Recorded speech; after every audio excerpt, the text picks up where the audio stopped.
So Do a sync, and then we can shoot the shit a little bit, because then we can get cold in. Hang on, I only have one hand, I can't sync yet. There we go, I have two hands. Learn how to clap with one Slap hand. yourself in the face, it's fine. Ow!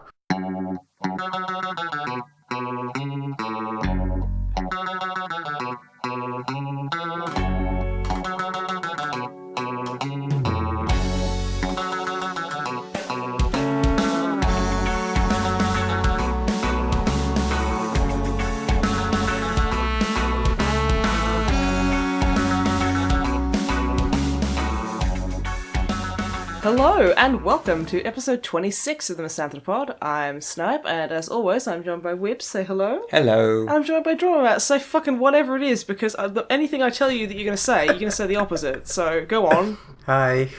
Hi. You bastard. Well, I can't do the opposite of that ramble, can I? You could have said goodbye and then just hung up Skype. Oh shit, don't tell me I'm giving you an idea. Anyway, how are you, Matt? I'm very well, thank you. I'm covered in bites off assorted insects, apparently, because it's warm and that's the price I have to pay. But other than that, I'm pretty good. How are you guys? Hey, alright. We've had a bit of a shit show this week with recording. Really? It's been a bit hell on earth.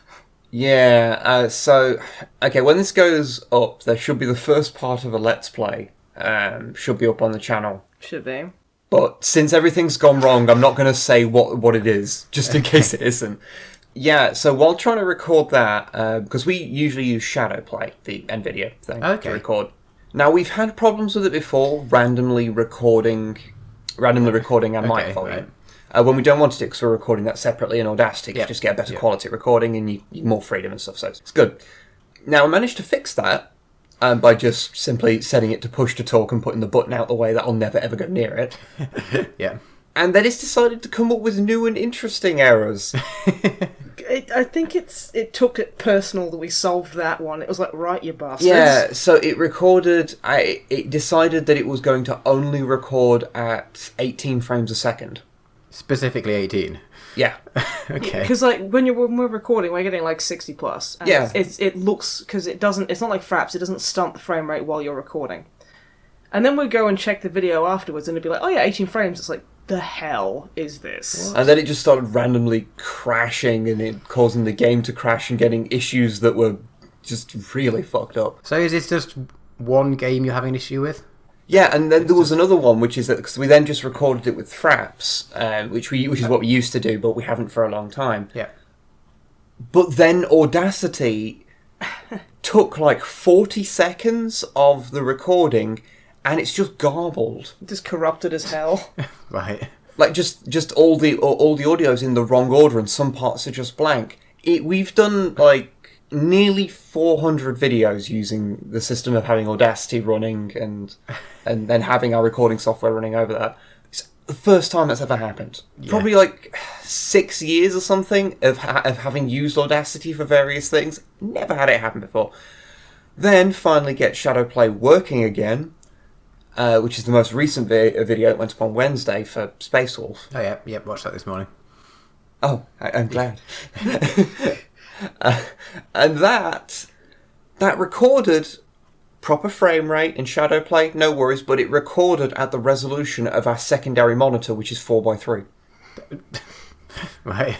Because fuck us, apparently. Again, an issue that's never happened before. I'm just going to uninstall everything and reinstall it. I think we need to just clean install the drivers, it'll be fine. Because, it's just so fucked up, and it's just been a week of just... We freaked out for a bit, because we were like, shit, the computer's been really strange lately. Maybe we've got some, malware on there, so we've been scanning. There's nothing. It's pretty much just Shadowplay chucking a wobbler. Yeah. Okay. Right. But yeah, that's been fun to deal with. Yeah. I hope we get that fixed fucking soon. Yeah, it wasn't much fun. So you've presumably fixed these a bit, at least if you've got the video out. Wait, was the video that came out yesterday, or on Wednesday, in that 3x2 then, or 4x3 or whatever it was? It was recorded at 4x3, but the monitor happens to be 1280 by, I think it's 1024.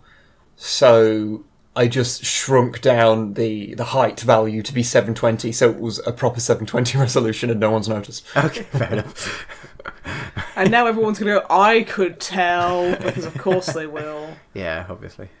So yeah, I think if I can't get that fixed, then that means we can't have the secondary monitor on whilst recording. Which means we might as well just set our fucking computer on fire, because what's the point, honestly? I think that might be a little bit over the top. I don't think it's over the top enough. Okay. We need to send a message to electronics everywhere. They can't fuck around. They can't fuck around. And plus, anyone who's used a 2-monitor setup knows that going back to 1 monitor is literally the fucking worst. I mean, I've heard being homeless is pretty bad, but this takes the cake. Yeah, I'm refusing to let myself get a second monitor because I know I won't ever be able to last without it. So I'm like, no, one is fine. I do want to get one of those like ultra wide, ridiculous monitors though, like the slightly curved, like 30-something inch ultra. But obviously they're £1 billion and I can't afford it. Yeah. But they're beautiful. I imagine that every game ever has problems running at those resolutions. Well, yeah, but some that work and some that don't. As long as it's like an OLED monitor, just put black bars on the side and it's beyond. It's like just you've got a big bezel, so it's not the end of the world. You're just trying to convince yourself to spend that £1 billion, aren't you? Yeah, that's all you want, brother. Yep. That's all you want. Yeah, but for now, no, one monitor. I'm not indulging myself. You see, I would say, oh, it's really good, but that sounds like I'm offering you heroin. Like, oh, come on, man, it's actually really good for you. Just try it. The first 5 minutes are free, and after that, you can't go back to normal meat fucking. Meat fucking! Olglaf reference if you see this Still playing normal checkers, I see. Yeah, everyone should check out Olglaf. The webcomic, it's excellent. It's the best fucking webcomic. Not at work. I wouldn't read it at work. No, NSFW, but that is my most proud contribution to our group of friends ever. Like, hey guys, you should read oglaf.com, and then everyone's like, that's awkward, and then everyone comes back and goes, oh my god, it's so good though, and I'm like, yes. I really... The only thing I have to contribute as a friend.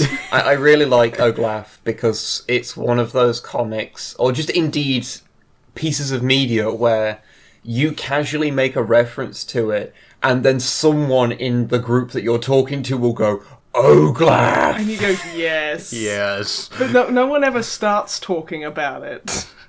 Yeah, people feel awkward about talking about it apropos of nothing, so... I really love it because it's kind of, for the uninitiated, it's a webcomic, the comedy webcomic, that has occasionally a lot of sex and wieners and boobies and stuff in it. And we are talking explicit drawn pornography. Yeah, like proper pornography, but it's so funny. Yeah. So it's like it's not got that dirty kind of like shady porn feel to it. I mean, all of the adverts on the site do. All the adverts are. Yeah, the adverts are a bit. Yeah. I seem to remember at some point seeing that the artist, who I believe is Australian. Fucking A. She did a thing where she was saying like why the comic was made, and it was like, well, I wanted to make something, the kind of sex comic to make money, but then I started making stupid jokes, and I just thought I'd roll with it. And it works so perfectly. Yeah. I saw her and Jim Sterling talk on Twitter and had like a fangirl moment. I was just like, and Jim was like, I'm a massive fan. I'm like, of course you are. Everyone's a fan of Oglaf. And speaking of sexual adventures in a fantasy land, yes. We played D&D. Yeah, we had our second session. Yep. See, now everyone's going to think we're running like I don't know, the Book of Erotic Fantasy. Like we're doing like a porn campaign. We'll build up to that. Yeah, it's not happened yet, but what, porn? So you're telling me there's an opening there for some porn RP? Well, I mean, I can't stop you. My job is to not stop you doing what you want to do. So if that's what you want to go your with job is also to smack me down for my hubris. It's my job to say yes. And then I don't know what I'd get you to roll dexterity, I guess. Well, it depends what I'm doing. Yeah, I it suppose. Depends what you're doing. But I just sat there hoping that you roll a critical one. It's like, come on, something amazing will happen if you fail. I start stroking her boob like gently. I bot. You tear off her tit. Look, I think it's safe to say that it's a dexterity roll for sensual loving and it's strength roll for hard fucking. What about charisma? Because my warlock's charisma based, so can I basically have very average sex with someone and then roll to convince them it was amazing? Well, that's not my place to say. It's the DM's. Drummer really. Matt, can I do that? Yeah, why not? I mean, you've also got an advantage of you're more likely to get the sex in the first place with a good charisma. So, But yeah, we had our second session, and where it actually started rather than just figuring out what our characters are doing and stuff. Although there was a fair bit of just figuring out how Roll20 works, because obviously you being in France, Matthew, we You should just fly down once every 2 weeks to play D&D with us. It'd be fine. Yeah. I can't see a problem there at all.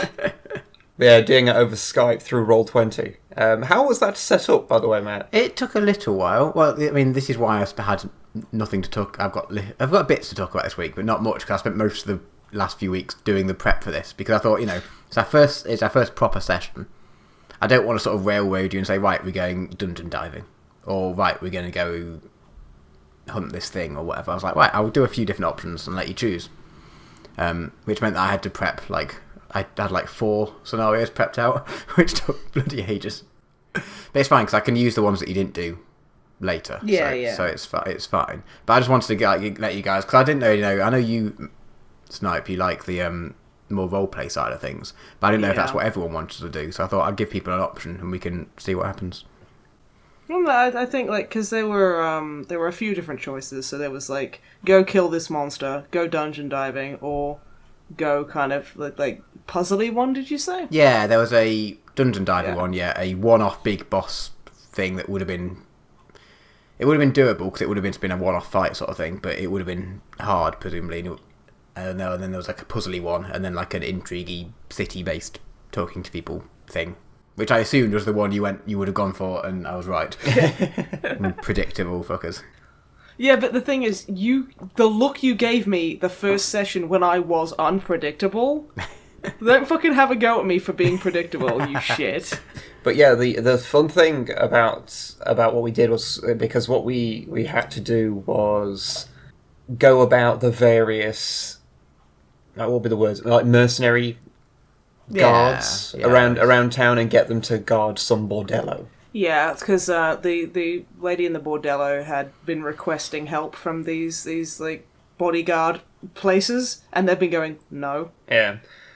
So we had to go and try and figure out why they were saying no or convince them. So we went to 3, because our dwarf just was I don't want to go see the dwarves. The dwarves are bad at things. We're better off ignoring them. Hey, my dwarf has his reasons. Yeah, okay, fine, but that's just ugh, can't you get over it? But what I thought was most fun about the session is that because a large portion of it was either talking or specifically talking in Elvish to elves, which my character can't do. Yeah, your character's the only one in the party who can't speak Elvish. So I ended up at for the vast majority of the session, I worked it out of what I actually did, which was I agreed to let a half-orc punch me in the head so that we could get help. And then we took you out of there, much against my character's wishes. Much against my character's wishes because he was up for a fight. And then, go to the Elvish place where I couldn't speak the language, so I just went and busked outside, where I made no money because I played very badly. To be fair, if you'd have been there and if your character had been there and understanding what we said, it was fucking gibberish. Our rogue, who's an elf, she went in there and was Drummer Matt did a great kind of explanation of the room and how it's very nice, and on the wall above the fireplace there's a plaque that says our duty is our honor is our duty, kind of thing. And obviously they're very driven by honor. So Ash, his character's name's Talus, wanders up and goes, "Hello, fellow honorable elves. I would like to hire you, seeing as you're so honorable." And I'm just oh my god, it was so funny, but at the same time it wasn't going to help. So after about 10 minutes of this, I think I did say something to the effect of, this is exactly like watching a Klingon-based episode of Deep Space Nine. Yeah. The word honor's being thrown around so much. But eventually we got some direction of that we needed to go. It ended up we had to go clear out some warehouse or figure out what was going on in a warehouse. And we were really running low on time. Yeah, you did. Throughout the entire fight, every few minutes I had... Because we had guests over for the evening. They'd gone out with another friend. They'd come over to Bordeaux. And they had another friend here. So they were out with them for the evening, but they were staying at ours. And they got back and they just were knackered from like getting over here and having a day out and things. And they just wanted to go to bed. And the office is the spare room. So I just sort of sat in their bedroom while they're sat in the kitchen being like, we really want to go to bed. And Ruth was poking her head and going, Matt, is it nearly done? I was like, yeah, nearly. An hour later. Yeah, I was like, yeah. So apologies for the rush at the end. That's fine. But knowing this was like what I was... the thing that happened last time where I ran into a cave and got a dart in the neck. No. You went... What was balls it? Deep into the cave. Balls deep into the cave. I kind of went through a similar thing because I knew that the time was short. So when it came, we had to go get through a door. Rather than do anything sensible, I tried to just smash it down with my axe. Because it was locked. How did that go? I rolled a 1, my axe got stuck in the door.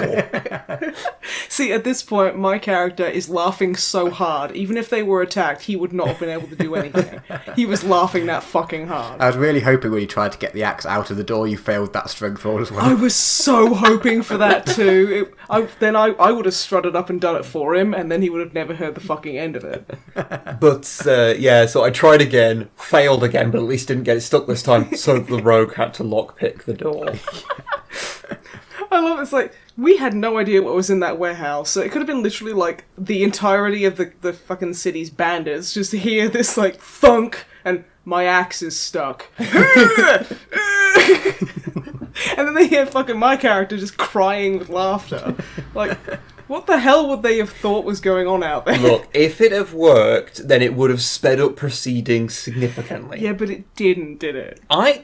The dice decided that was not to be the case. Okay, well, I can't really have a go at you for the dice there. So the rogue picked the lock, and we made our way in. And like, I have such a problem because I'm like, I'll stay at the back because my character, in character, roleplay wise, he doesn't want anyone to know he's a warlock. So like, he doesn't want anyone to see that he's casting spells. So he's like, I'll be behind the wizard for some reason. That's fine. So we immediately like scatter because we're hurrying. Yeah. And then giant fucking spiders descend on us, and we're like, "Oh shit, it's Shelob." Fortunately for me, I was already running halfway down the down the hallway. So. You were like halfway into the building by the time, like, because I was like, "I'll roll perception." And Drummer Matt's like, you see really thick cobwebs everywhere. And I'm like, oh no. And you're like in the middle of the fucking thing. And I'm like, dude. It was fine. Because didn't you roll for the spider to shoot web at me and it botched? And it got web in its eye. It's got 7 more than right, so. Yeah. Although logistically, since that comes from its arse. It's pretty amazing. Hey, I've seen video where people have shot. Wait, hang on. Talking about Oglath again now. Tub Girl is not a nature documentary, Matthew. Oh god. Moving swift. Don't Google that. Don't Google that. Don't Google that. But yeah, started fighting with these spiders. My guy was so fucking useless. I don't think he hit once. No. Because what he did was he opened with the thing called Dissonant Whispers, which is a warlock spell where you kind of like telepathically whisper horrible things into someone's head, and then they freak out, and it hurts them. So my guy did that to the spider, who was apparently way more street smart. Yeah, I mean, if you went after his book smarts, you would have been fine, but turns out spiders are well, they're not entirely shit at wisdom. Yeah, so he had to, the spider had to roll its wisdom against my magic, and apparently, that spider was too street smart to have me verbally assaulted in its own brain. Well, we did attack a spider gang, so... It was a spider gang. So if there is a type of spider that's going to be street smart, then it is, like, the spider gang. It's probably the spider gang, which sounds really non-threatening. I was trying to think of a pun on either the Bloods or the Crips, and I got to the cobwebs, and then I was like, no, let's back away from that thought process. Yeah, see, if I were you, I would have just kept that to myself. Well, yeah. But yeah, so After an entire fight of just my guy not hitting anyone. Because, yeah, we killed everything, didn't we? Yeah. They were like spider kings. Like, just balls of little tiny spiders. Yeah. It was, oh god, it was horrible. I was like, I kind of wanted to stab him, but I'm like, how do I stab a ball of little spiders? Well, I don't know. I hit them with an axe. I know, when that blew my... I was like, what the fuck are you doing? You kind of just, like, I guess, scatter them away, I guess is the...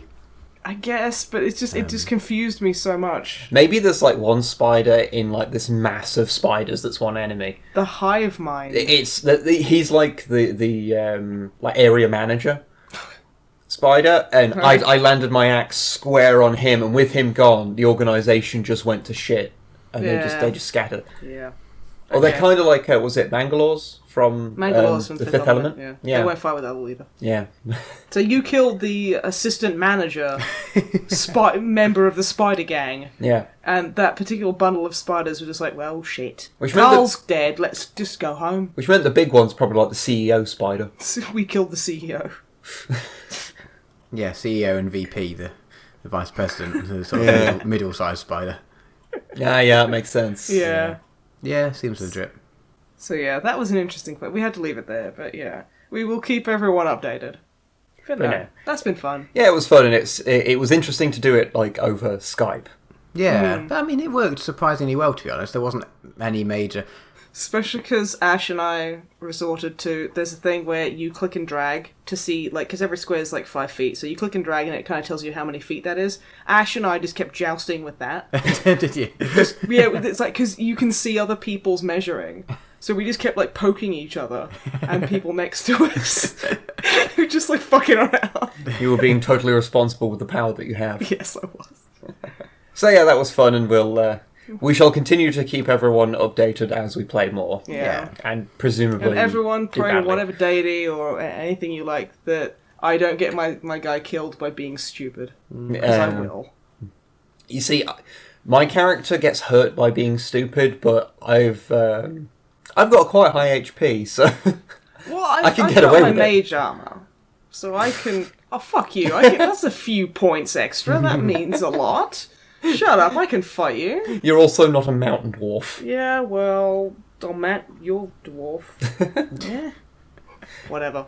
But anyway, what else have we got to talk about today? You have some video games to talk about. Video games Yes. on this podcast? Yeah. No way. I knew. Yes. Okay. So, the new Overwatch update came out. Oh my goodness. Oh, with the new character. No, that came out like ages 'Cause that ago. was- God, get with the times, Drummer Matt. Well, I knew last time we spoke about it, you said it had just been added to the PTR. Has that moved on to the full version then? Yeah, she's been released now. Presumably that means we've gone like a podcast or two without you talking about Overwatch. I know, but deliberately, I'm like, you know what, I'm not going to mention this because everyone's like, oh, this bitch in our Overwatch. I'm like, Well, we'll keep it brief. Yeah. So yeah, I think it's Overwatch Uprising event, which is from the 11th of April until the 1st of May. Yes, it's like 3 weeks this time. Yeah, so it's like 3 weeks, which is good. It's got a bunch of new skins and sprays, because they always do. Yeah. And they've also got a PvE game mode, which I really, really like. I mean, it's not as good as the one they had for Halloween. Junkenstein's Revenge. Junkenstein's Revenge, which I loved, and that was good quick fire play. Whereas this one, what is it called? Is it called anything? I think it's just called Uprising. Yeah, I think it's just called Uprising, where you play as 4 of the original Overwatch members. You play as Reinhardt, Mercy, Torbjorn, and Tracer, all in these really cool Overwatch skins, like the new ones. And it's got a lot more story about it, which, you know, I think is really cool. Yeah, well, they selected a time from the earlier lore. Yeah, is it the Golden Age, I think? Yeah, I think that's what they refer to it Yeah, I as. think that's what they refer to it as. So it's quite late on, but it's basically what happens is an extremist group of Omnics, or robots, are attacking King's Row, and you need to go and help out. And so you start off, you have to go and stand on a point for a while until it reaches 100%, fending everything off, then you go and do that again, then you go and do that again, and then you go move a payload, and you've got to bust open a thing, and then you've got to kill 4 OR-15s, which are like Orisa, but the previous model. Yeah. And that sounds pretty Actually, simple. I think they're OR14s, actually. Whatever. They're OR14s. And, like, you have to fight, like, there's bastions, and the payload has a health bar, which... That does add a little bit of difficulty there. It's quite nice, and they've got it really does feel like there's certain elements from the Mass Effect multiplayer where it's like, you know, stand here to hack, stand like accompany this thing, don't and take down targets. Yeah. What it actually reminds me of most is the campaign from For Honor, where it would take a map that's used in multiplayer and take the mechanics of how the multiplayer works, but kind of recontextualize it into a narrative by making you verse AI. Because you're just playing on a variant version of the King's Row map. It's a daytime version. Yeah. And I really like it at daytime. That's really fun. But no, I really like it. I think it's a lot of fun. I mean, it lasts... I mean, it's even got like an intro movie, which is actually like... I don't know, you said it's like 30 seconds long, something like that? It's a couple of minutes if everyone watches it, I think. Yeah, but every single person has to vote to skip. And then it'll skip. Which is like, that's fine. I mean, I have seen it 100 times now, but that's kind of my own fault, because I want the Blackwatch McCree skin so badly, I'm afraid I might actually do damage to myself. Yeah, it's beautiful. I've been wanting a Blackwatch McCree skin for ages. Blackwatch is like the Black Ops wing of Overwatch. McCree and Reaper, Gabriel Reyes, was in it, and it's so... So my favourite colour is, like, black, and they've just put my favourite character in all black. And he has his arm back and a tattoo, basically where I'm getting my next tattoo, and I'm like, Blizzard, no. They're trying to get inside my head, and it's working. Am I against this? No. Actually, one of the best things they added was a new highlight intro for Torbjorn. Oh, it's beautiful. Where he's looking through a photo album, like obviously looking proud, and then pulls in his turret from the left hand side, and you see the inside of the photo book, and it's pictures of the turret like at school and university. And it's got like a little hat on, a little diploma. And it's like, and that, like, canonically, story wise, Torbjorn has like 9 children.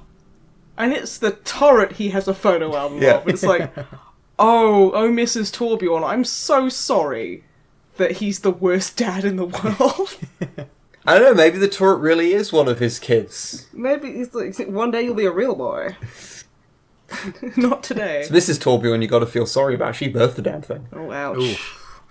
Yeah. It's not good, really. I mean, it was only a level 1 turret at that point, so it wasn't as bad, But still, that's still pretty bad. But yeah, they've got a load of new skins. Like, they've got like a Talon Widowmaker.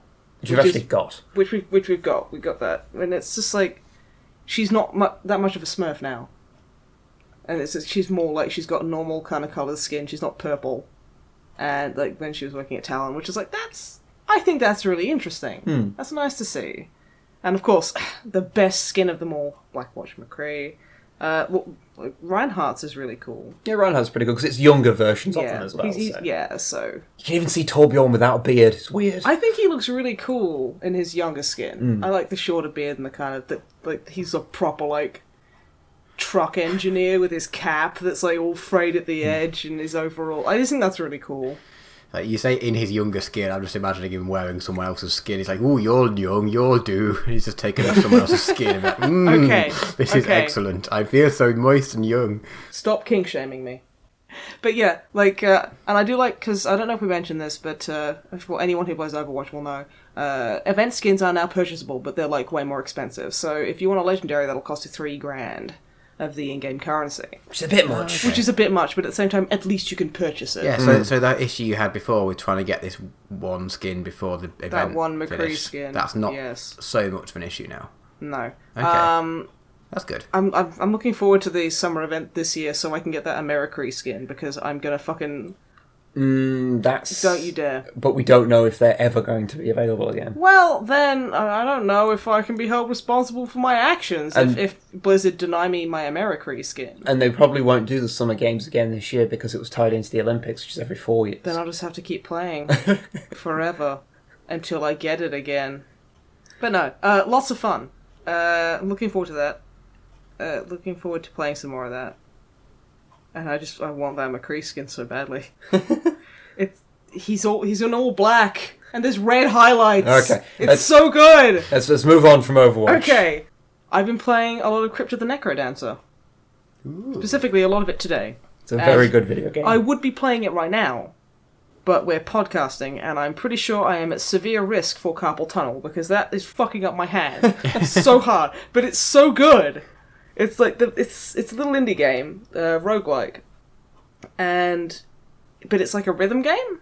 So you're wandering around this dungeon, but you've got to move to the beat. Oh, okay, yeah. And the music is fucking phenomenal. It's by Danny B. Because of course it is. Who you probably recognise from the original Binding of Isaac and Super Meat Boy soundtracks. Yeah. And it's so fucking hard. It's like there's like 3 levels and then there's a boss. And it's all random kind of thing. So I mean it's lucky that the music is as fucking fantastic as it is, because I think that's what's stopping me from raging. So how do you describe it? It's like Rogue, where you move into people on the beat and that does damage. And there's like a load of different weapons. Like there's my favourite, which is the broadsword, which you can kind of hit people from a square away, kind of almost like diagonally instead of being right in front of them. Massive fucking godsend. But yeah, there's loads of different weapons and stuff. I mean, I'm not really usually a fan of like this kind of game. Yeah, it's usually more my sort of thing. But this has really sucked me in for whatever reason. So I mean, like just before we started recording this podcast, I finally beat one of the bosses. It took me so long, and I finally did it. It was like the chess pieces. I can't remember. It's all puns on music, so they're like the blues or something. I can't remember what it was. But I managed it, and I unlocked a new character, and I'm just like, fucking yes! I can't feel my hand, but it's totally worth it. You see, 'cause I played a fair bit of it a long time ago, and I'd sort of just given up. Because I was like... You'll need to get good. Because I was like, I really, really like this game, but I'm really, really bad at it. See, that's exactly the same wall I hit, but then I just kept going. No, fair enough.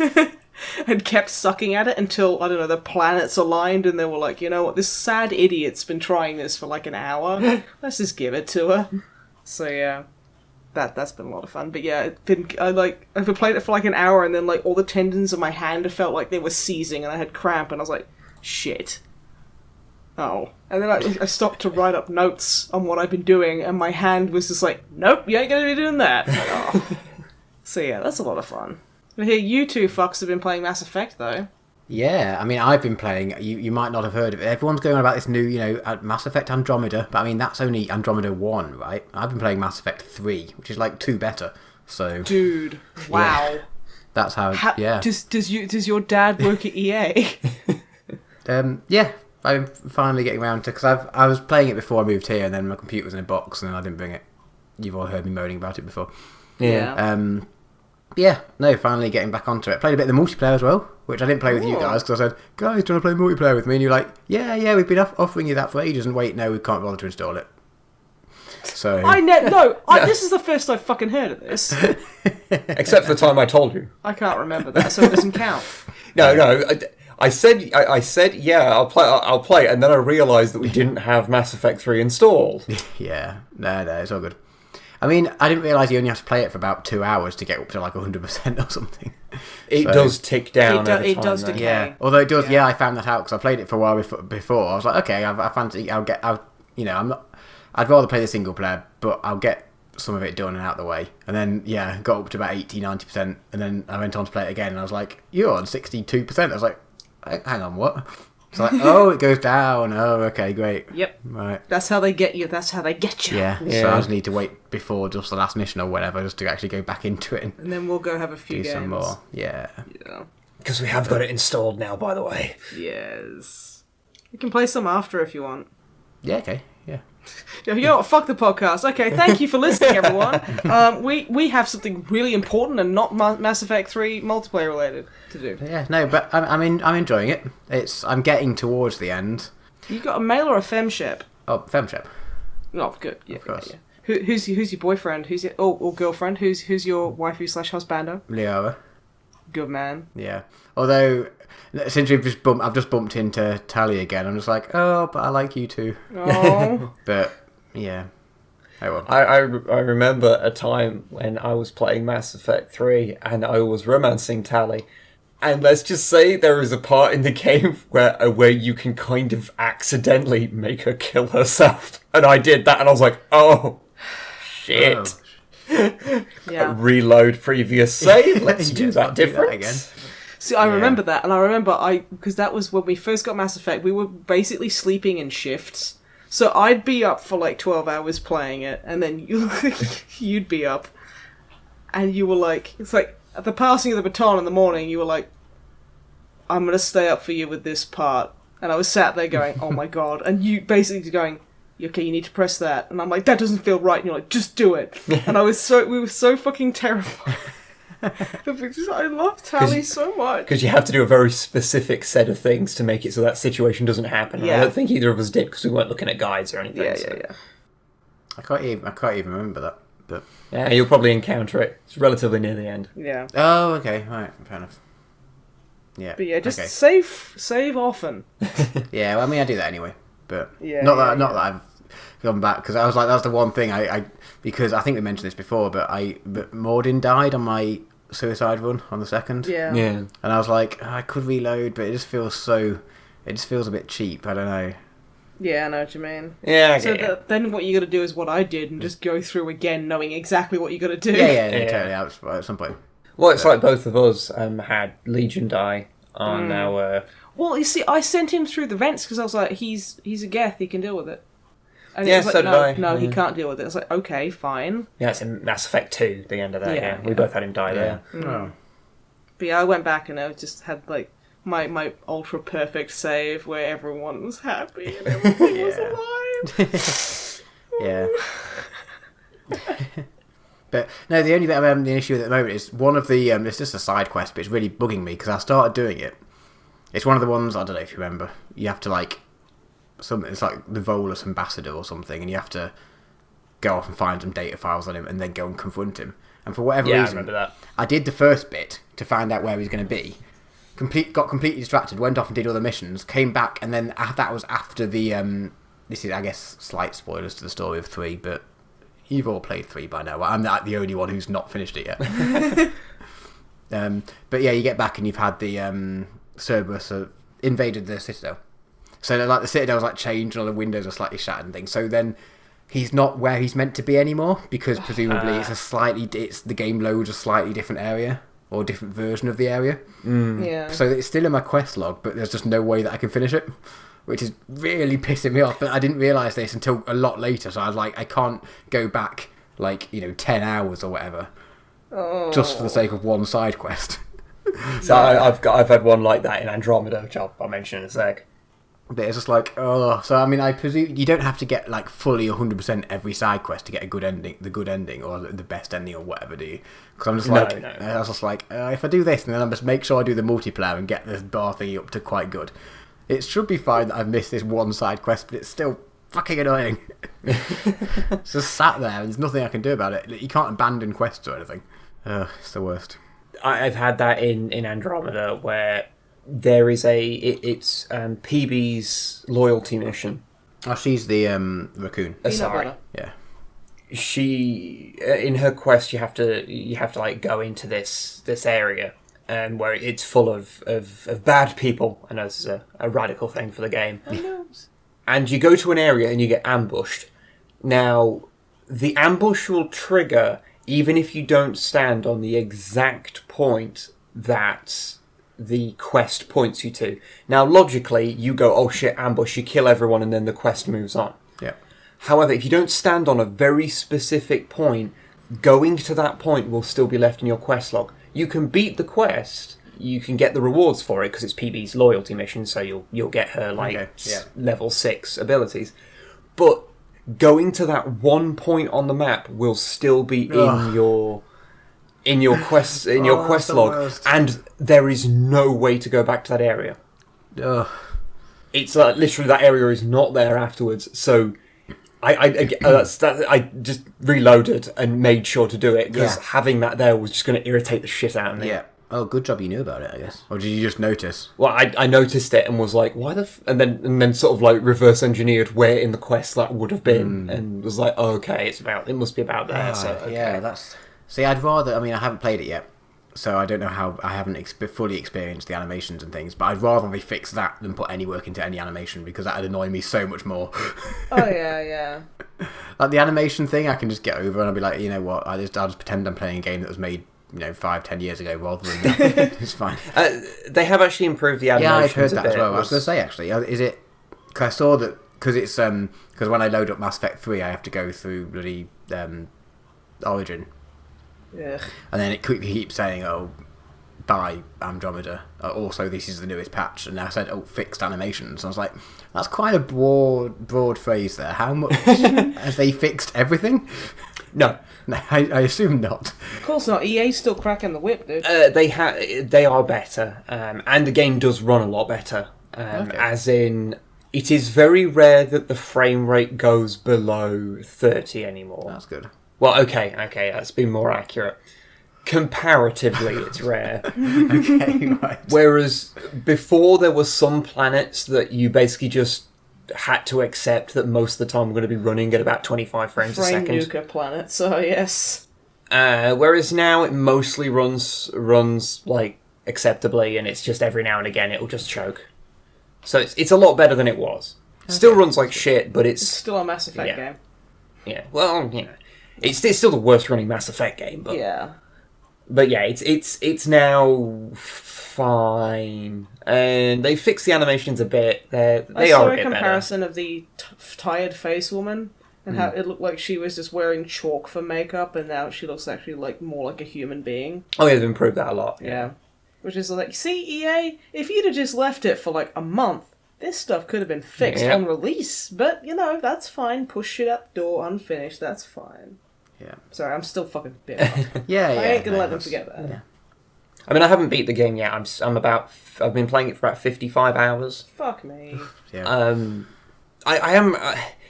It's one of those games where I'm like, it's not the best. There are a lot of problems with it, but I'm still enjoying it. The only problem is that it has a real habit of having missions be full of busy work that involves you going from one end of the fucking galaxy to the other.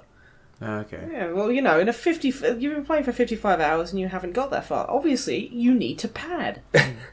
It needs more padding. Yeah, I mean... Plus, they're obviously very proud of their travel animation, I've heard, because they show it you all the time, so they just want to show it you a bit more. That drove me fucking bananas when I was, surveying planets. I was like, I thought it would only do it for the first time, and I was like, oh yeah, that's pretty, and then it started doing it every time, and I was like, oh no. In the patch, they did give you the ability to skip the between planet ones. The between systems one still happens, but that's just a loading mask, so that's kind of fine. And the ones that happen as you take off and land on a planet, those are still there, but again, they're loading masks, so yes. So I can't be as annoyed those, but the ones between planets, they're gone now. Well, you can skip them anyway. Wait, you press tab and then spacebar. Oh no, you just press tab. Okay. I mean, I guess that's better. It would have been nice to have an option of if it was default, would only play the first time ever you survey, and then just don't do it otherwise. But can't have it all, I suppose. Yeah, and before they added that skip, then a lot of quests were just really fucking annoying because they went all over. So, for example, you'll have quests where it'll be like, oh, go speak to this person on this planet, and you go all the way there, go through all the transition animations, go speak to someone, and they go, oh, now go check out this planet in this system. Then you go all the way over there through transition animations. Go land on the other planet, and they'll go, oh, okay, that's cool. This is Zargon A. You need to go to Zargon B. Oh, now you need to go speak to someone at the Nexus, and then you go there, and then you'll go and do the final thing. And it'd be fine, but because the way that the missions are structured, if you could, say, do everything you need to do on one planet, and then move on to the next planet, then it'd be fine. But what normally happens is, you'll do everything on one planet, then go do the next part of the quest that's on a different planet, and then some of those will then give you quests back on that original first planet again, and so you end up going back and forth a lot. You know, you are literally just describing vanilla WoW to me. Well, yeah. That's all you're doing. So it's a little bit... It can be a bit long-winded. Maybe Andromeda was originally going to be a pay monthly kind of deal. I mean, some of the loyalty missions really suffer from that because they seem to be completely random as to how complicated they are. Or maybe it's just because I happen to do all the preamble to them. Like, I just happened to be on the right planets for it. But it seemed like some, like Vetra's, I did...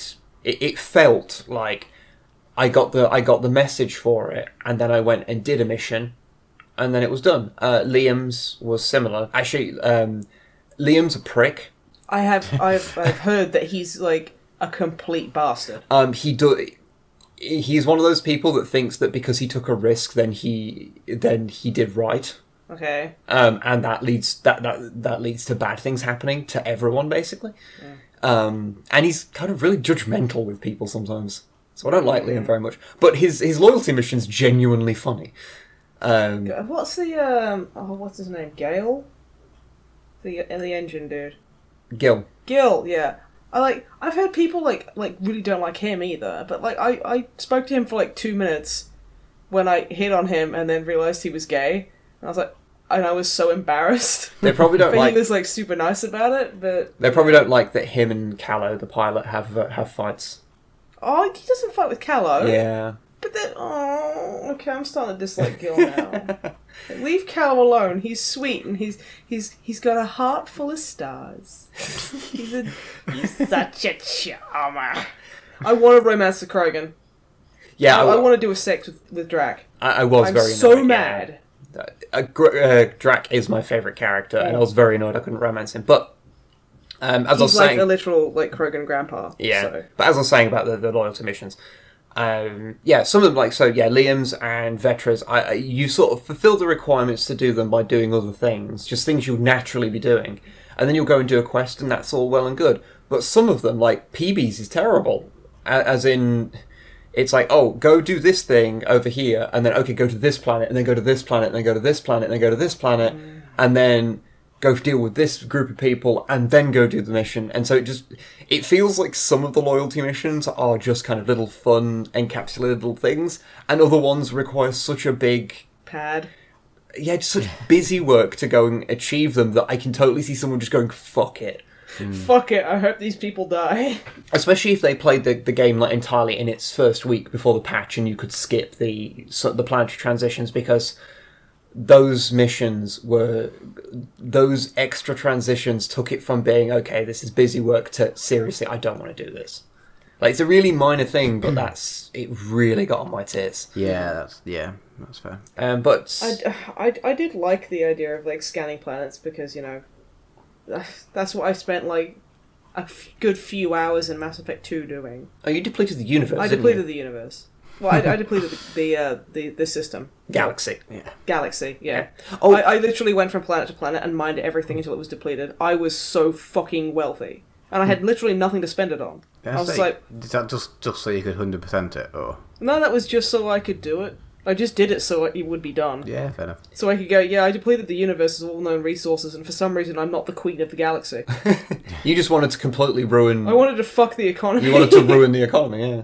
Basically have, like, world leaders and, like, people who aren't, like, the kings of planets come up to me and go, Shepard, can we have some of your element zero? And I'm like, oh, what can you do for me? Because I have all of it. I have literally all of it in the universe.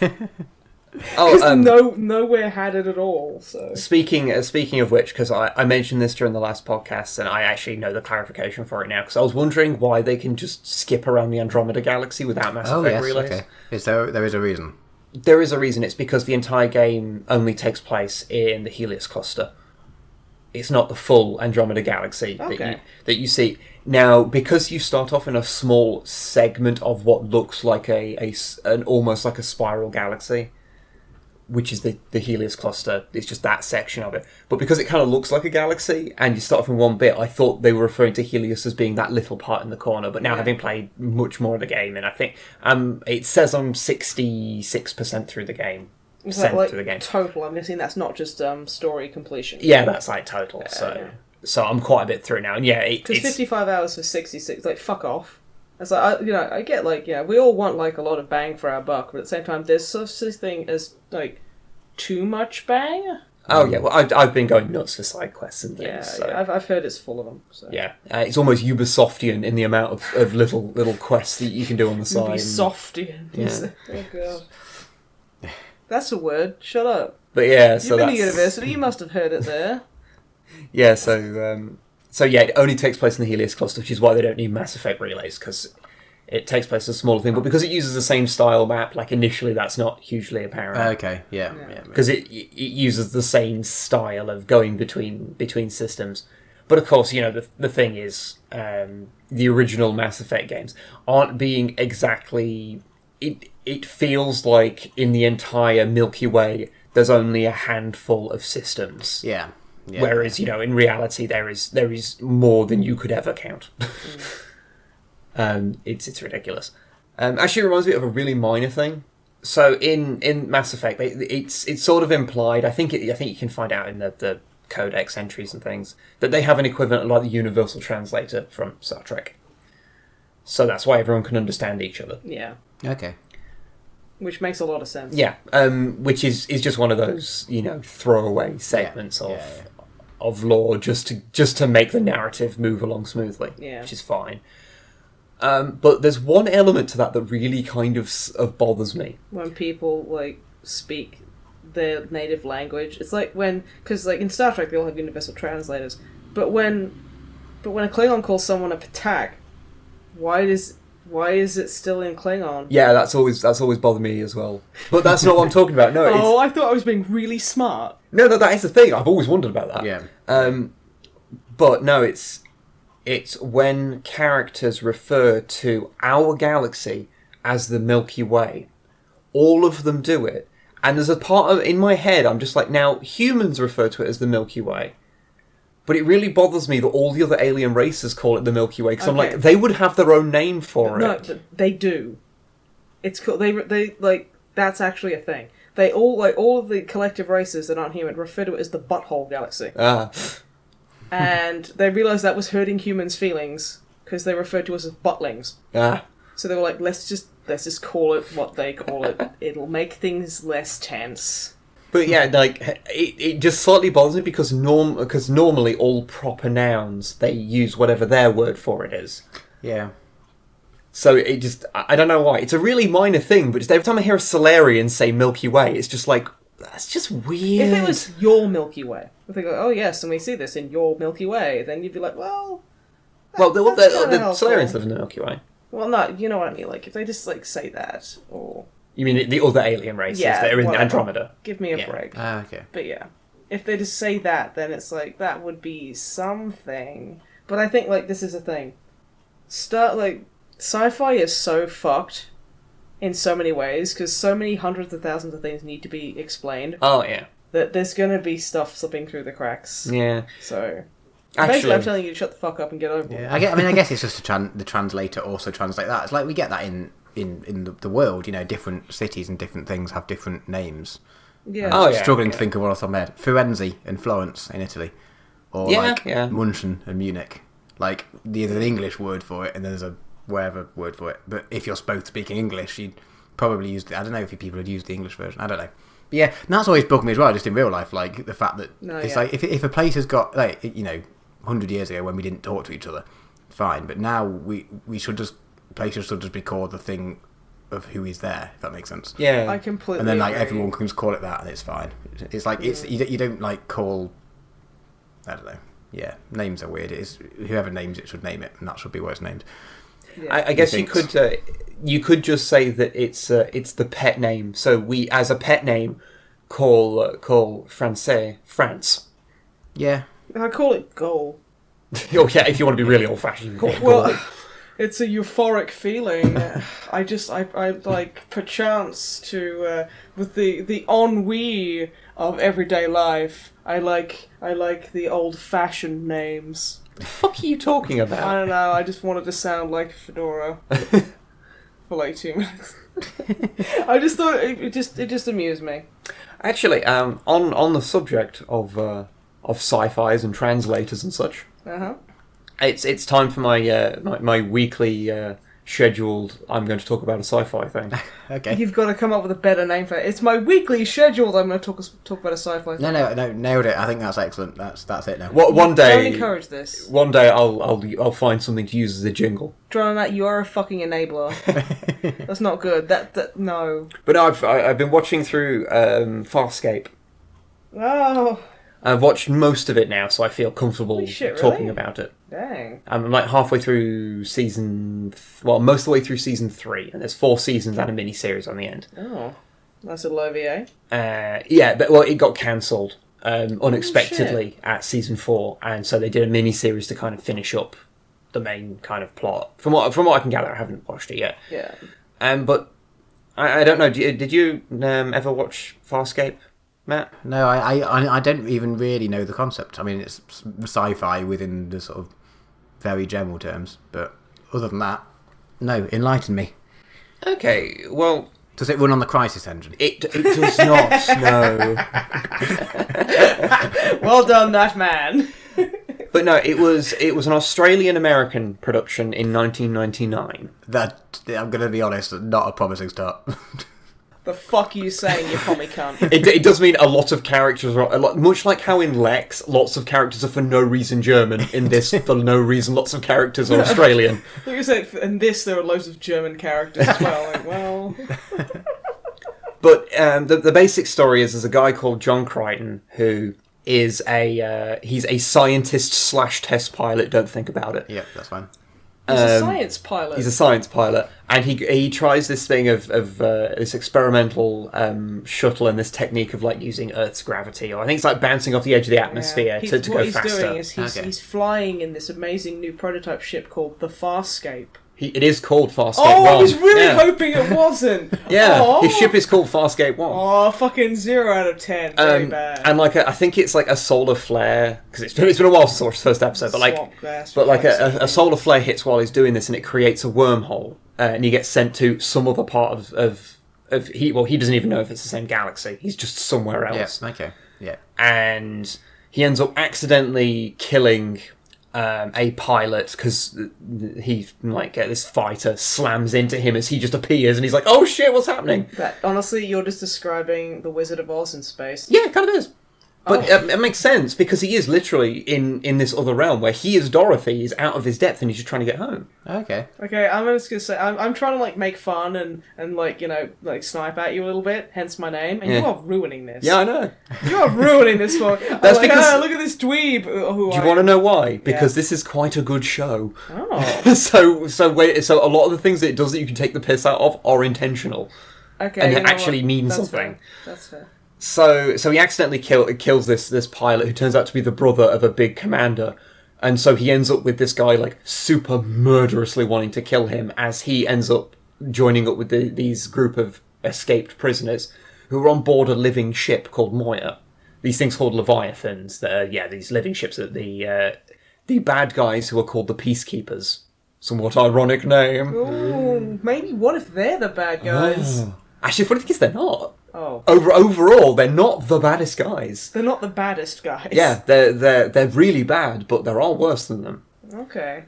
And so he escapes with these people on board Moya, and it's actually kind of like Lex of a group of people who don't particularly like each other, all stuck on a ship together, having to deal with each other's things, and it's a living ship, so they have to deal with those sort of elements. Okay. And, They have to feed it, and yeah, it does Really? require nourishment. I get it. I can't actually no. You see what I mean, Matt? It's just so hard. Yeah. I can't remember how Moya gets sustenance. Actually, I'm sure there was a thing at some point of her needing energy or something. I forget, but yeah, so it's kind of like Lex, but taken more seriously in a lot of ways. And Moya also has no weapons, unlike Lex, who is the most destructive force in the two universes. Yeah. Blows up planets and shit. Yeah, whereas Moya is defenseless, so they can't just do what they used to do, say in like Voyager, where our diplomatic thing has failed. Well, it's okay because we're more heavily armed than pretty much everyone we encounter anyway. So they have to actually figure out ways around everything. Okay. Like they can't just shoot their way out of anything in space anyway. That sounds like a lot like very good for storytelling. Yeah. One of the more really interesting things is that it was a co-production between I can't remember the big I think it might have been Hallmark or something that did it, and Henson Corporation. Okay. So it's got loads of puppets in it and animatronics, and they're fucking amazing. Like, honestly, the animatronics in it are the best in any sci-fi series I've ever seen. Wow. Well, I mean, you got the Henson Company on board. It's Yeah. There is there's a little guy called Rigel he's proper. Kind of looks like a thumb with a weird mustache. He's a weird frog, dude. Yeah. He used to be like an emperor, and he was later he was deposed and ended up as a prisoner. As you do. And he's a complete arsehole. He has one of the weakest parts of the show, actually, because they occasionally use him to just do toilet humor. Like, when he's nervous, he farts helium. Which means everyone's voices get higher. Okay, now you're sitting there going, this is the worst thing. I'm like, this is the best thing. When the show's trying to be serious, and then you have that thing... That's like, no, I have to go back there. My family's gonna die. No, but the thing is, when the show's actually being, like, genuinely well-written funny, it's funny, so it doesn't need that. So yeah. But the puppet's really well done, and it's kind of like a photorealistic Muppet. As in horrifying. Yeah. The other main one is a character called Pilot, who is the guy that actually flies. He's the guy who works in the cafeteria. Oh yeah. No, he's like the interface with the living ships, Moya. So that's how they know what Moya's feeling, because he's like he's. So he kind of like plugs his brain in there. Well, he's intertwined. He can't move. He's stuck in the bows of the ship. Oh. His race. That's one of the things they do. And they. Like, so the numbers might be off, but it's something like Leviathans live for like 150 years, and his race naturally live like 300 years. But the experience is so like amazing to be joined with a ship and explore the stars that they all happily do it. It's a helpful kind of symbiote. Okay. That sounds horrifying. Being like, yeah, that's some nightmarish future with people like attached to. Yeah. Ooh. I'm just gonna go and just hanging out on the guts of this ship, and then like have it take half my lifespan, because presumably I'm guessing the pilot will go down with the ship. Yeah, like being a dreadnought or something. It sounds awful. Yeah. No, he's being a happy. dreadnought sounds like fun, because like getting woken up every few hundred years or whatever it is. Honestly, that sounds like heaven to me, because fuck everything. Okay. But anyway, yeah. Pilot is this huge like puppet with like tentacles. Like a flesh sombrero. He's got like a weird shell head thing. I like flesh sombrero. Well, it's not flesh. It's obviously like a solid bone type thing. Okay, solid bone flesh sombrero. Okay. He looks like a mushroom, is what I'm saying. Okay, but getting to the point. He's this huge ass puppet, and Yeah. This is the fucking arms from Lex all over again. Sorry, go on, make your point. I'm sure that not really disappointing. We're listening. Yeah. No, it's to go back to the universal translator thing earlier, because in this, that thing. because in this they all get injected by these like little I can't remember if they're nanomachines or bacteria, because it gets mentioned in like the very first like episode. Couldn't we say that nanomachines are basically digital bacteria? You could. And it makes people able to understand any language. But Pilot is different, because he's a race that is so... Their native language is so complex that when he's in pain or anything, he starts speaking too fast and the translator can't keep up. Okay. So whenever Pilot's speaking, he's actually speaking very, very slowly so that the simpletons can understand him. Chastising remark. Actually, weirdly, he's voiced by the guy that is trying to kill Crichton in early season 1 is a guy called Crace. He's actually voiced by the same guy, and you'd never know it. I will say, I don't know much about Farscape, but what I do know, mentioning villains, is Scorpius. Oh, yeah. I love that guy, mainly because what they do with him. Yeah. I'll give a little backstory. It feeds into another point that I was going to make. So, the series is really heavily based around fucking with John Crichton's mind. And just general head fucks like all over the place. So, early on, an alien race captures him and puts him into the simulation where he ends up back on Earth. He thinks he's got back. And Spoilers, by the way. It's early season 1. You know, it's like episode 6 or something, so you know he's not back on Earth. And it's a simulation. And he eventually, figures it out that something's up, and it's basically an alien race that has the wormhole technology that he's after to try and get back home. And they're like, well, we have it, and we wanted to see if your planet would be a place where we could go and live and be welcomed. But the simulation that your head generated showed us that even though you're a good person and would accept us, that your world is not ready for that type of thing, so we'll find somewhere else. And Nice one, humanity. They secretly implanted the wormhole information in his head, but he has to unlock it by some Professor Xavier shit. Yeah, he has to earn the right to unlock it almost. So he has to earn it. They didn't just give it him; he had to earn it. Then later on, he gets captured by what turns out to be the big villain. The overarching villain, who's a character called Scorpius. He's like an S&M bitey man. Yeah. He puts Crichton into this like chair that probes his mind. Isn't that the pain chair? It's like a pain chair, basically. Magic pain chair. And while doing so, he also implants a like facet of his own personality into Crichton's head that will try and find the information by tormenting him. So there's he puts a chip in his head that has this like section of Scorpius's personality in it. So John's effectively got a small version of Scorpius in his head. Now for the people at home who haven't seen it, Scorpius is this leather-clad, white-skinned gimp. That makes him sound like he's kind of silly, but he actually looks quite intimidating. Ooh, yeah, okay, yeah. He's pretty sexy, isn't he? Yeah, okay. Yeah, I'm gonna have to sit on my hands. And he's got this he's very softly spoken most of the time. And the reason why he's like that is because he is the product of two races interbreeding. One of which is the Sebaceans, which is what the Peacekeepers are. And the Peacekeepers are massive races who are super into racial purity. And another race called the Scarran, who are fucking evil, massive fucking things. Like, they've got huge animatronic heads, and they're just terrifying villains that are pretty much indestructible. Like, you can take a pistol to them and they just won't fucking kill them. It takes sustained small arms fire to hurt one of them.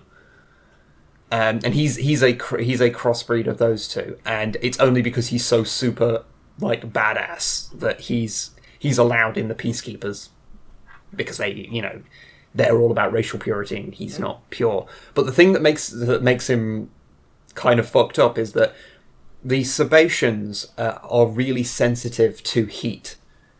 So, if you were to get to the hottest places, say Earth, you went to somewhere like the Sahara, they'd fucking die. They can't deal with that amount of heat for any amount of time. So they're British people. Well, funnily enough, there are a lot that are played by British people, yeah. Actually, they go into this horrible thing called, I think they call it the living death. If they get too hot, then all their brain functions cease, and their body just goes into a kind of hibernation state, but they're brain dead. Oh shit. Okay. That's a bit grim. And the Scarran, the other things that Scorpius is half of, their organs run super hot. So Scorpius is in endless, ceaseless agony because his body is trying to destroy itself all the time. Well, and his suit regulates his temperature, which is why he wears that suit, yeah. I was about to ask why he's wearing the suit, because if he's getting hot all the time, wearing full-on leather is not a good mix. Oh no, he's just he's kinky. But the thing is, he's also he's got super strength and things because he's got the Scarran strength and things like that. So he is a formidable villain, and the thing is, he's constantly also in Crichton's head. So for basically the entirety of season 2 is just Crichton slowly losing his sanity because Scorpius keeps appearing to him, he ends up nicknaming the version that appears to him Harvey. I love that reference. Yeah. I love it. And, like, he'll appear, like, wearing different clothes sometimes and stuff. Like, wearing a Hawaiian shirt. Yeah, or... I remember that one, because I remember, like, when I was, like, very young, it was on the TV. And I don't know, I walked past the TV, and there was just the guy in the gimp suit on, like a deck chair with, like, a drink with a little umbrella in it, in a Hawaiian fucking suit. Yeah. A Hawaiian shirt. I'm like, is this? There's like an episode where he's in the full leather gear, but he's wearing cowboy boots and playing a harmonica. I love just like, look at this big scary fucking gimp, like evil guy. Let's just put him in a cowboy costume because it's funny. He's a really fun character because they're like they can be menacing with him, silly with him, and even in season 3 you actually fully learn his backstory, and he actually becomes quite sympathetic as well. That's fantastic writing. How he comes to be is profoundly fucked up. But yeah, so you have the whole thing of Crichton losing his mind, and he ends up getting captured again and going into another simulation.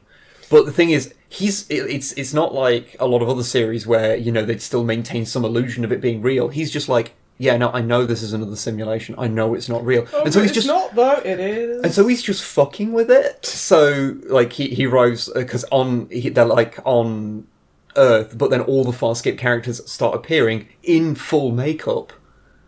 And they're just like, oh yeah, I'm just this guy. Hello, like, I am the ice cream salesman. Like Dargo, the big Klingon-like motherfucker, he's just like a guy at his work. And his boss is like Rigel, the little puppet. But because he knows, and he's like, so he knows it's a simulation, so he just starts, like, he gets them all in a car and crashes it. Then he goes into, like, the office and shoots everyone. Oh my god. And they're just like, oh no, it's fine. But then the simulation starts getting more and more warped as he's going more and more off the rails until it gets to, like, a point where he kind of wakes up and every character is, like, hovering over him like they're gonna fuck him. And it starts off with just all the women on the crew, and then, like, Dargo comes in, and Rigel. then Rigel, the little puppet, comes in a gimp mask. Oh my god. And then it cuts to he's sitting there, and his mum is coming on to him in lingerie, mate. and he's just like, "Oh God, no." Yeah, so most of the series is dedicated to John Crichton losing his mind. Okay. Later on in that series, because the other main aspect of the show is them having no luck whatsoever. Like, every time they try and do something good, it fucks up. So they find out that Dargo's son is being sold off in a slave auction. Because he's been prisoner for many years, Dargo has, and his big motivation is he wants to find his son.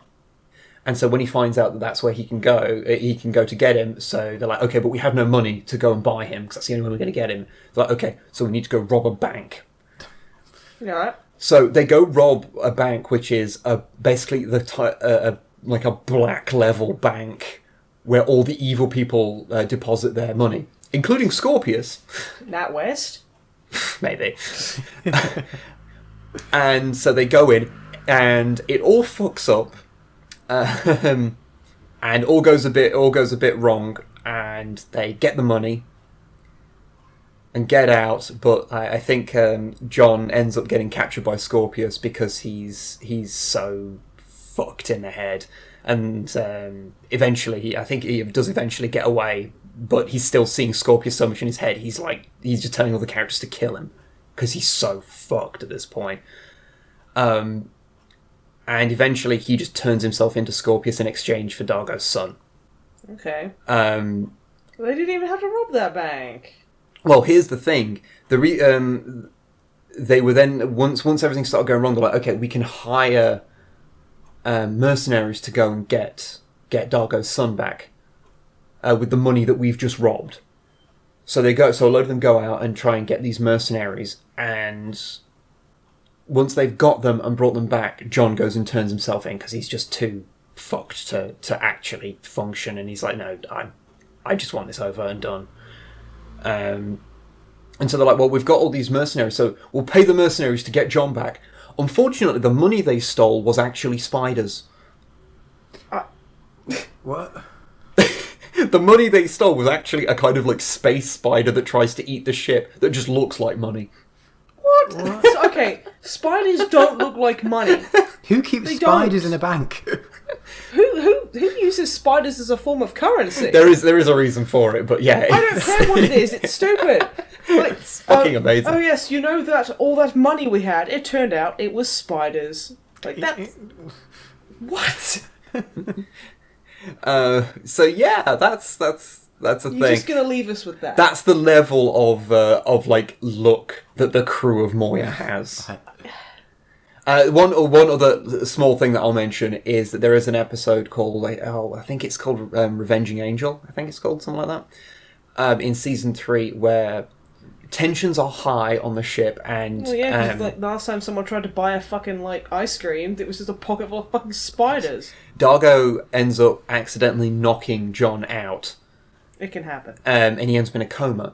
Oh, And in his coma, John's imagining all the shit that, like, he's sort of hallucinating, well, dreaming, I guess, of how to deal with what's going on, and him trying to keep himself alive. And Scorpius is there. Well, Harvey's there.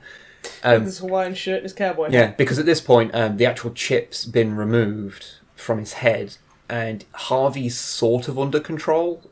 He's not actually trying to actively fuck with John anymore. Is he just chilling? He's generally actually helpful to John, because the Harvey in his head is not connected to Scorpius in any way anymore.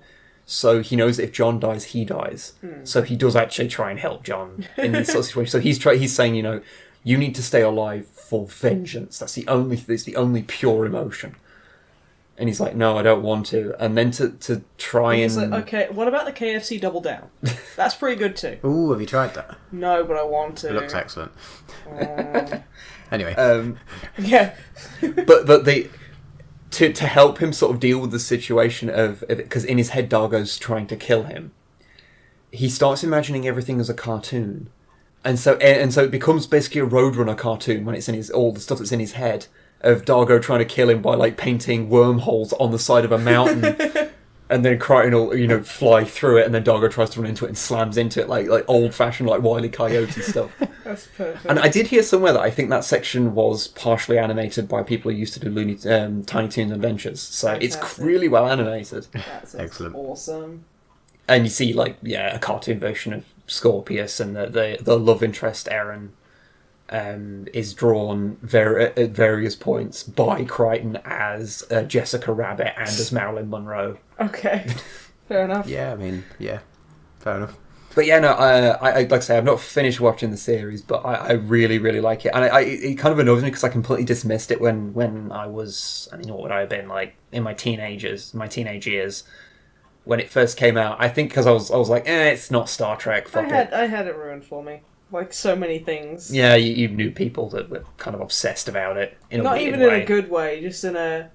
I'm gonna, like, talk about this one thing forever, and, oh, by the way, I'm this character, and I'm like, we are 16 years old. Fuck off. Yeah. Kind of ruined it for me. I'm pretty sure, like, if someone can bring up anything, I'm like, yep, that's been ruined for me. Yeah. Maybe I just need to get stronger, get higher standards. But yeah, I can recommend if you're ever in the mood to watch a sci-fi, then Farscape is totally worth watching.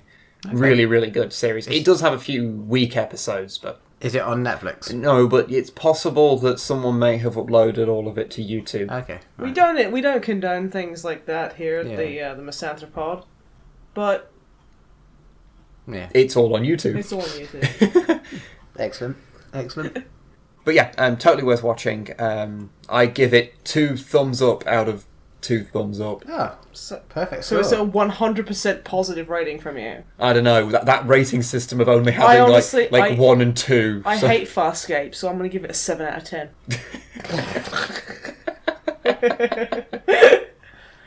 Sorry. It's not as bad as Andromeda. Not Mass Effect Andromeda, the series Andromeda. Yes. That's the worst thing ever. Kevin Sorbo. Yeah, 6.5 out of 10. Worst sci-fi ever made. Whoa, 6.5. That's 1.5 above. Yeah, all right. You fucking horrible bastard. To be fair, I got like 10 minutes into that, like the first episode, and I was like, this is so cringy and awful, and I hate Kevlar Sorbo so much. Oh, yeah. I couldn't watch it. It was so bad. No, I at some point in my long travels to watch every sci-fi ever all the way through, I know that I'm going to 10-year mission. Yeah. To boldly go where no man has gone before, No man really feels like going. To boldly go where no man except SF Debris has gone before, and watch every sci-fi. And I will end up trying to watch Andromeda at some point, and I am truly upset that one day the well is going to become so dry that that's going to happen. I'll have watched Star Trek Enterprise years before I get to Andromeda. Ooh. I'll have got to watching fucking Quatermass before I'll get to Andromeda. I don't even know what that is. That's a really old British sci-fi. Dang. But we should wrap up, because I'm going for a while. Yeah, I'm sure that people have things to do. Like, I don't know, Farscape to watch and video games to play. Unlike some people, Drummer Matt. Unless you want to hang out and play some Mass Effect with us, that'd be cool. Yeah, that's cool. Awesome. Well, yeah, I guess. Everyone needs to fuck off so we can play Mass Effect. I mean, there was a couple of news things that I saw, but I mean, news isn't time specific, so I can mention that next time. It's fine. Okay, well, there's G2A are a massive bunch of scumbags and Gearbox is stupid. Okay, let's carry on. Okay, thank you very much for joining us here at this MisanthroPod. Skimming over, we've done the complete opposite. We've skimmed over the things that are actually like really important, like oh shit, industry news, and then we've just been sitting here fucking talking about bullshit like Farscape and garbage like that. So yeah. So business as usual. Business as usual. Yep. Thank you very much for joining us. Goodbye, everybody. Goodbye. Bye.